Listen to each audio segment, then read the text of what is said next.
Continuing further, let us see work energy theorem. Work energy theorem क्या कहता है कि किसी भी ऑब्जेक्ट पे अगर मैं वर्क करूं by the use of force on it, किसी ऑब्जेक्ट पे हम लोग फोर्स लगाएंगे और डिस्प्लेसमेंट होगा तो मतलब वर्क होगा। जब भी हम लोग किसी ऑब्जेक्ट पे वर्क करते हैं तो उसका काइनेटिक एनर्जी चेंज हो जाता है। If we do work in the direction of motion then the kinetic energy increases. If we do work opposite to the direction of motion, kinetic energy decreases. But whenever we do work on an object, the kinetic energy changes. And the work we do equals the change in kinetic energy. The work done by all forces on that object equals the change in kinetic energy. Final kinetic energy minus initial kinetic energy. So this is known as work energy theorem. What is work energy theorem? The work done by all forces equals the change in kinetic energy. That is final kinetic energy minus initial kinetic energy. ये हम लोग prove कैसे करेंगे? Very very simple proof.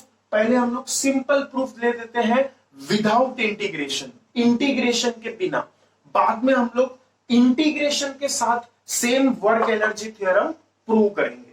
तो let us look at the proof. Directly हम लोग definition of work use करेंगे और उसी से हमारा प्रूफ हो जाएगा। तो work is force into displacement, ये तो सबको पता है। अब force is mass into acceleration, तो फोर्स को लिखा मास इनटू एक्सेलरेशन, तो वर्क हो गया MAS। अब इस M को हम लोग ने अलग किया और AS को एक ब्रैकेट में लिखा। क्यों ऐसा किया? Because we want to use this kinematic equation, V square is equal to U square plus 2AS। तो देयरफॉर AS का वैल्यू कितना आएगा? V square minus U square by 2। तो ये वैल्यू हम लोग AS का यहां पे सब्स्टिट्यूट करेंगे। We will substitute AS as V square minus U square upon 2। So what this becomes effectively is half mv square minus half mu square. Half mv square minus half mu square. V is the final velocity, u is the initial velocity. So this is final kinetic energy minus initial kinetic energy. Kf minus Ki. Final kinetic energy Kf minus initial kinetic energy Ki. So work done equals change in kinetic energy. तो ये हो गया इसका proof, simple enough. Now let us see the same proof by integration. थोड़ा सा difficult है but basic idea वही है। So work done is integration of F D X. अब फोर्स को हम लोग लिखेंगे mass into acceleration, just like we did here. फिर एक्सेलरेशन को लिखेंगे v dv by dx। ये हम लोग ने पहले भी प्रूव किया है काइनेमेटिक्स में। कैसे प्रूव किया था? Acceleration was dv by dt, rate of change of velocity. By chain rule we did like this, dx से मल्टीप्लाई किया, dx से डिवाइड किया, dx से मल्टीप्लाई किया, dx से डिवाइड किया। ओके, तो ये dx by dt हो जाता है वेलोसिटी, तो v dv by dx। तो एक्सेलरेशन का फॉर्मूला हो गया v dv by dx। ये हम लोग ने काइनेमेटिक्स में प्रूव किया था, but still I am writing it here. Multiply divide by dx ऐसा सोच सकते हैं, but this is mathematically the chain rule. फिर dx by dt को वेलोसिटी v लिख देंगे, तो एक्सेलरेशन आ जाएगा v dv by dx। So we will substitute this value of acceleration here. यहां पे एक्सेलरेशन का हम लोग वैल्यू सब्स्टिट्यूट करेंगे। क्या? v dv by dx। तो dx dx कैंसल, तो हो जाएगा w is integration of mv dv। Mass constant है, constant comes out of integration, तो इंटीग्रेशन में कांस्टेंट m बाहर आ गया। इंटीग्रेशन ऑफ v dv क्या हो जाएगा? v raised to 1 मान सकते हैं हम लोग। Integration of x raised to n, x raised to n plus 1 upon n plus 1। तो integration of v raised to 1, v raised to 1 plus 1 upon 1 plus 1, मतलब v स्क्वायर अपॉन 2, तो v square upon 2। Limits of integration, initial velocity v से final velocity initial velocity u से final velocity v। फिर upper limit minus lower limit करेंगे तो हो जाएगा m v square by 2 minus u square by 2 which is half m v square minus half m u square. This is final kinetic energy kf minus this is initial kinetic energy ki। तो work done bye all forces equals change in kinetic energy. अब जब हम लोग all forces का बात करते हैं तो इसमें कंजर्वेटिव फोर्स भी लेना है, नॉन कंजर्वेटिव फोर्स भी लेना है।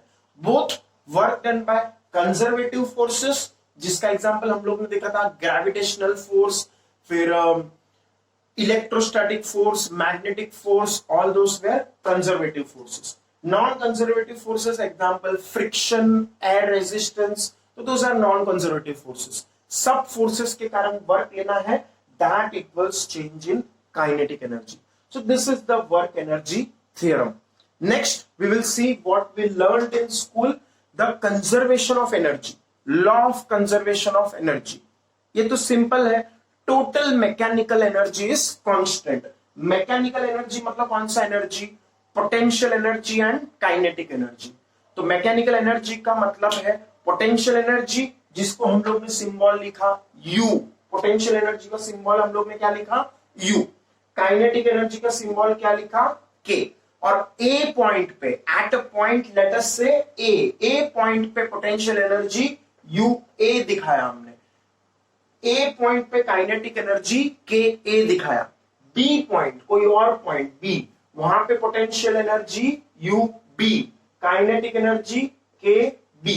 Okay, so the total mechanical energy is constant, that means potential energy at a point A plus kinetic energy at a point A equals potential energy at point B plus kinetic energy at point B. These two together constitute mechanical energy. Mechanical energy मतलब potential energy and kinetic energy. The total mechanical energy at a point A equals total mechanical energy at a point B. This is only true if only conservative force act करेगा। Conservative force act करेगा तो we can say total mechanical energy at one point equals total mechanical energy at other point. तो हम लोग ने दो law पढ़े, one law is work energy theorem which states that work done by all forces equals change in kinetic energy। और उस force में कौन सा फोर्स है? कंजर्वेटिव फोर्स भी है, नॉन कंजर्वेटिव फोर्स भी है।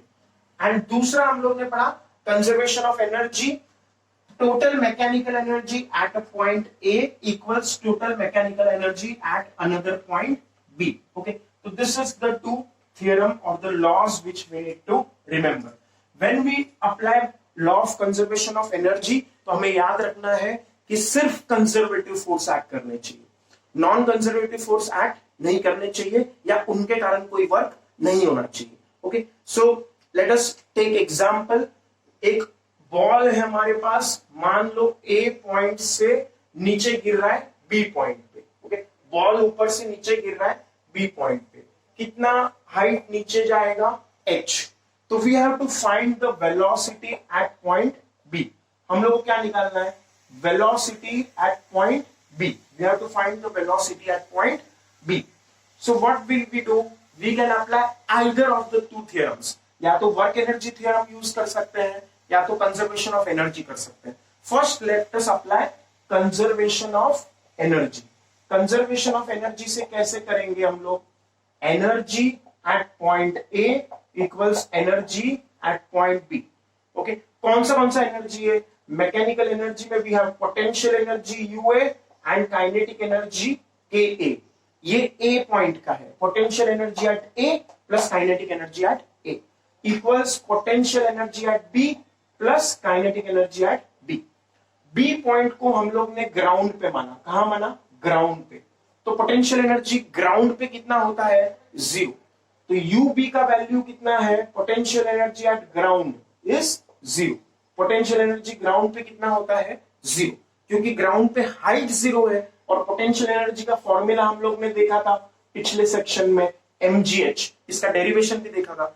ग्राउंड पे हमने हाइट 0 माना तो पोटेंशियल एनर्जी भी कितना आएगा? 0। तो U भी कितना है? 0। ओके, और काइनेटिक एनर्जी ए पॉइंट पे इनिशियल वेलोसिटी जीरो है, ए पॉइंट पे इनिशियल वेलोसिटी जीरो है। काइनेटिक एनर्जी का फॉर्मूला क्या था, हाफ एम वी स्क्वायर, लेकिन ए पॉइंट पे initial energy initial velocity U आएगा।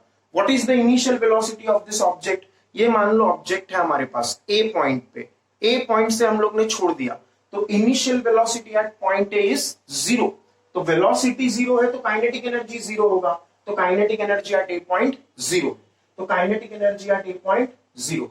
Okay, so what is our equation reducing to, हमारा इक्वेशन आता है potential energy at A is kinetic energy at B, because K A is zero and UB is also zero. UB zero है क्योंकि ground पे B point है और ground पे height zero है, तो ग्राउंड पे पोटेंशियल एनर्जी भी जीरो है। ओके, तो यू ए कितना है, potential energy at A M G H, height H पे है ए। ओके, तो potential energy at A M G H, kinetic energy at B half M V B square.